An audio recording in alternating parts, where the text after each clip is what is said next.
अजून महायुतीची घोषणा झालेली आहे. मात्र सगळीकडूनच फॉर्म भरण्यात येतो. आपल्या देखील कार्यकर्त्यांनी फॉर्म भरलेले आहेत. का आज इथे नाशिक पश्चिम कार्यालयात मध्ये आम्ही आमचे उमेदवार यांचे फॉर्म भरण्याकरता इथे आलेलो आहोत.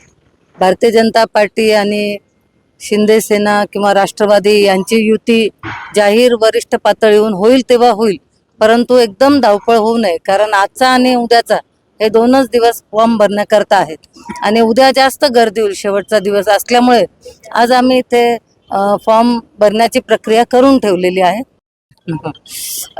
आज सातपूरमध्ये प्रभाग क्रमांक 8 मधून अर्ज दाखल केलेला आहे.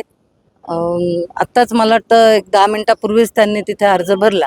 काही 2 दिवसांपूर्वी भाजपच्या कार्यालयात भाजप प्रवेशावरून आपल्याला नाट्यमय घडामोडी बघायला मिळाल्या होत्या. नाराजी नाट्य पाहायला मिळालं होतं.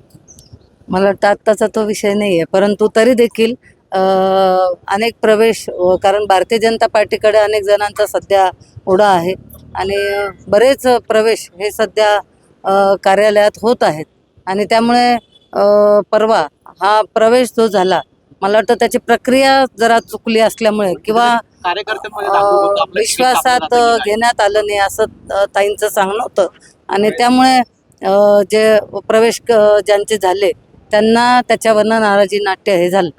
तिची त्या ठिकाणी चर्चा आलेली आहे. जागा वाटपाचं नेमकं कशा पद्धतीने आपण मला वाटतं 4 ते 5 वेळा बैठका झाल्या आणि त्यामध्ये शिवसेनेच्या बहुतेक 40 जागांची मागणी होती आणि भारतीय जनता पार्टीकडून 30 जागांचे हे ऑफर होती. त्यामुळे कदाचित ते समीकरण जमलं नाही आणि त्यामुळे अजून युती ही पुढच्या टप्प्यात गेली नाही. आपल्या मुलीची ना भाजप युती ही होऊ शकते, कारण काल देखील संध्याकाळपर्यंत आमचे कुंभमेळा मंत्री गिरीश भाऊ महाजन यांनी असं सूतोवाच केलेलं आहे की कदाचित युती ही वरिष्ठ पातळीहून जाहीर झाली तर होऊ शकते.